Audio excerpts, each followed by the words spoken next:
Welcome to me ఇంటి వంట by Lakshmi. మీ ఇంటి వంటలో ఈ రోజు హెల్దీ రాగి రొట్టిని ఎవరైనా సరే చాలా ఈజీగా ఎలా ప్రిపేర్ చేసుకోవాలో చేసి చూపిస్తున్నాను. ఈ రాగి రొట్టి చాలా స్పైసీగా టేస్టీగా ఉంటుంది. తప్పకుండా ట్రై చేయండి. ఇక మనకు కర్రీ కూడా అవసరం ఉండదు. ఉల్లిపాయలు ఏదైనా కారపొడి ఉంటే సరిపోతుంది. ఇవేమీ లేకున్నా సరే అలాగే ఉట్టిదైనా తినచ్చండి. చాలా టేస్టీగా ఉంటుంది. మీరు కూడా తప్పకుండా ట్రై చేయండి. ట్రై చేసే ముందు వీడియోని మాత్రం ఎక్కడ స్కిప్ చేయకుండా చూసిన తర్వాతే ట్రై చేయండి. ఇక లేట్ చేయకుండా వెళ్ళిపోదాము. ఈ హెల్దీ రాగి రొట్టిని ప్రిపేర్ చేసుకోవడానికి ముందుగా ఒక మిక్సింగ్ బౌల్ తీసుకుని అందులో 1 కప్పు రాగి పిండి, అలాగే 1/2 కప్పు గోధుమ పిండి వేసుకుంటున్నాను. రుచికి సరిపడా సాల్ట్ కూడా వేస్తున్నాను. మొత్తం కూడా బాగా కలిసేటట్టు కలిపేసుకోవాలి. ఈ పిండిని పక్కన పెట్టేసుకుని ఒక మిక్సీ జార్ లో 4 పచ్చిమిరపకాయలు వేసుకుంటున్నాను. కారానికి అనుగుణంగా వేసుకోవచ్చు పచ్చిమిరపకాయలు. 1 అంగుళం అల్లాన్ని కూడా వేసుకుంటున్నాను. చిన్న ముక్కలుగా కట్ చేసుకుని ఒక మీడియం సైజు క్యారెట్ కూడా ఇలా వేసేసాను. 1 గుప్పెడు కరివేపాకు, మీడియం సైజు ఉల్లిపాయను తీసుకొని ఇలా కట్ చేసి వేసుకుంటున్నాను. 1/2 టీ స్పూన్ వరకు జీలకర్ర వేస్తున్నాను. 1 చిటికెడు పసుపు కూడా వేసుకొని బరకగా గ్రైండ్ చేసుకోవాలి. వీడియోలో చూపిస్తున్నట్లుగా ఇలా గ్రైండ్ చేస్తే సరిపోతుంది. ఇలా గ్రైండ్ చేసుకున్న దాన్ని ముందుగా మనము రాగి పిండి గోధుమ పిండి వేసి కలిపి పెట్టుకున్నాం కదా, అందులో వేసేసుకోవాలి. ఇలా గ్రైండ్ చేసుకున్న మిశ్రమాన్ని మొత్తాన్ని పిండిలో వేసిన తర్వాత మిక్సీ జార్ లో కొద్దిగా నీళ్లు వేసేసుకుని రెడీగా పెట్టుకోవాలి. ఈ నీళ్లతోనే పిండిని కలిపేస్తాము. వేస్టేజ్ అనేది లేకుండా ఉంటుంది. ముందుగా ఈ పేస్ట్ తో పిండిని బాగా కలిపేసుకోవాలి. ఇలా కలుపుకున్న తర్వాతే మిక్సీ జార్ లో కొద్దిగా నీళ్లు వేసుకున్నాం కదా, ఆ నీళ్లను కొద్దిగా వేసుకుంటూ కలుపుకోవాలి. చపాతీ పిండిలాగే చూసారు కదా. ఇలా వచ్చిన తర్వాత కొద్దిగా నీళ్లు వేసుకుంటూ కలుపుకుంటున్నాను. ఈ ప్రాసెస్ లో చేశారంటే ఫస్ట్ టైం రాగి రొట్టెలు చేస్తున్నా సరే చాలా సింపుల్ గా వచ్చేస్తాయి. ఎప్పుడన్నా హెల్దీగా టేస్టీగా ఏమన్నా తినాలి అనుకున్నప్పుడు ఇలా చేసుకుంటే సరిపోతుంది. చూసారు కదా, ఇలా మొత్తాన్ని కలిపేసుకున్నాను. ఇలా కలిపేసుకున్న పిండి పైన మూత పెట్టేసుకుని ఒక 10 నిమిషాలు నాననివ్వాలి. 10 నిమిషాల తర్వాత మూత తీసి మళ్ళీ ఒకసారి పిండిని బాగా మర్దన చేస్తున్నట్లుగా కలిపేసుకోవాలి.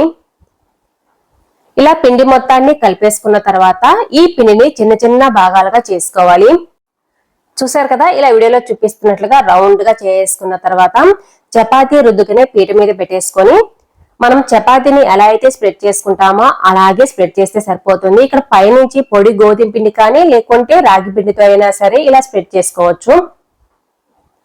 ఇలా స్ప్రెడ్ చేసుకోవడానికి రావట్లేదు అనేవారైతే తడి క్లాత్ తీసేసుకొని ఒక వైట్ క్లాత్ కాటన్ క్లాత్ తీసేసుకొని నీళ్ళలో తడిపేసుకొని నీళ్ళని బాగా పిండేసి దాని మీద చేత్తో తట్టేసి కూడా చేసుకోవచ్చు. ఇలా అయినా సరే చాలా ఈజీగా వచ్చేస్తాయండి. ఈ వీడియోని మాత్రం ఎక్కడ స్కిప్ చేయకుండా చూసిన తర్వాతే ట్రై చేయండి. చూసారు కదా, ఇలా 2 వైపులా తిప్పుకుంటూ పైనుంచి పొడి గోధుమ పిండి కానీ రాగి పిండి కానీ చల్లుకుంటూ ఇలా 2 వైపులా తిప్పుకుంటూ స్ప్రెడ్ చేసుకోవాలి. అప్పుడే అంటుకోకుండా చాలా బాగా వచ్చేస్తాయి.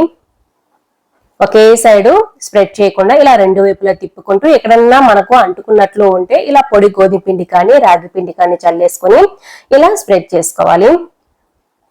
మనం మరీ ఎక్కువ ప్రెస్ చేయకూడదు, పైనే స్ప్రెడ్ చేస్తే సరిపోతుంది. చూసారు కదా, ఇలా వచ్చిన తర్వాత మనము ఇలా తీసేసుకొని ఒక రోటీ ప్యాన్ పెట్టేసుకొని దాని మీద వేసేసుకోవచ్చు. ఎక్స్ట్రా పిండి ఉంటే మనం చేతితో కూడా పక్క తీయేసుకోవచ్చు. మనకు రౌండ్ గా రావాలి అంటే ఏదైనా రౌండ్ మూతలు తీయేసుకొని కట్ చేసుకోవచ్చు. నేనైతే ఇలాగే వేసేస్తున్నాను. ఇప్పుడు రోటీ ప్యాన్ ని స్టవ్ మీద పెట్టేసుకున్నాను. ఈ పెనం కాలిన తర్వాత దీనిపైన ఈ రొట్టెని వేసేసుకొని ఒకవైపు కాలిన తర్వాత మరోవైపు తిప్పేసిన తర్వాతే పైనుంచి మనము ఆయిల్ కానీ లేకుంటే నెయ్యి కానీ వేసుకోవచ్చు. చూసారు కదా, 2 వైపు తిప్పిన తర్వాత పైనుంచి కొద్దిగా నెయ్యి వేస్తున్నాను. మీకు ఇష్టమైతే బటర్ అయినా వేసుకోవచ్చు, లేకుంటే ఏమి లేకున్నా పర్లేదు.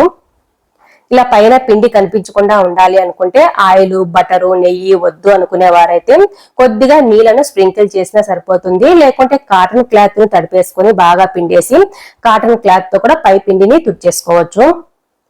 చూసారు కదా, ఇలా మరోవైపు తిప్పేసి పైనుంచి కొద్దిగా నెయ్యి వేసుకుంటున్నాను. అంతేనండి, చాలా సింపుల్ గా టేస్టీగా ఉండే రాగి రొట్టిని ప్రిపేర్ చేసుకోవచ్చు. హెల్దీ కూడా. మీకు ఇవేమీ వద్దు డైట్ చేస్తున్నాము అనుకునే వారైతే నెయ్యి కానీ బటర్ కానీ ఆయిల్ కానీ వేసుకోకుండా పర్లేదు. డైట్ చేసే వాళ్ళైనా సరే కొద్దిగా నెయ్యి అనేది వేసుకుంటారండి కొంతమంది. మీకు ఇష్టమైతే వేసుకోవచ్చు, లేకుంటే లేదు. చూసారు కదా, ఇలా 2 వైపులా కాల్ చేసుకున్న తర్వాత పక్కకు తీసేస్తున్నాను. మిగతా అన్ని రాగి రొట్టెల్ని ఇలాగే ప్రిపేర్ చేసుకోవాలి. అంతేనండి, చాలా సింపుల్ గా టేస్టీగా ఉండే రాగి రొట్టెల్ని ప్రిపేర్ చేసుకున్నాం కదా. మరెందుకు ఆలస్యం, మీరు కూడా ట్రై చేసి మీకు ఎలా వచ్చాయో కామెంట్ రూపంలో చెప్పడం అసలు మర్చిపోకండి. ఇందులోకి కర్రీ కూడా అవసరం ఉండదండి, ఉల్లిపాయలు పెట్టేసుకొని తినేయచ్చు, లేకుంటే అలా అయినా తినచ్చు. నేనైతే ఇక్కడ పల్లీల కారంతో సర్వ్ చేస్తున్నాను. మీకు ఈ వీడియో నచ్చినట్లయితే తప్పకుండా ఒక లైక్ కూడా చేయండి. అలాగే హైప్ అనే ఆప్షన్ వస్తుంది, హైప్ కూడా చేయడం వల్ల ఈ వీడియో మరికొంతమందికి చేరుతుంది. అలాగే కొద్దిగా సపోర్ట్ చేసినట్టుగా కూడా ఉంటుంది. అలాగే కొత్తగా చూస్తుంటే సబ్స్క్రైబ్ చేసుకోవడం మాత్రం అసలు మర్చిపోకండి. మీ ఫ్రెండ్స్ కి రిలేటివ్స్ కూడా షేర్ చేయండి. Thanks for watching.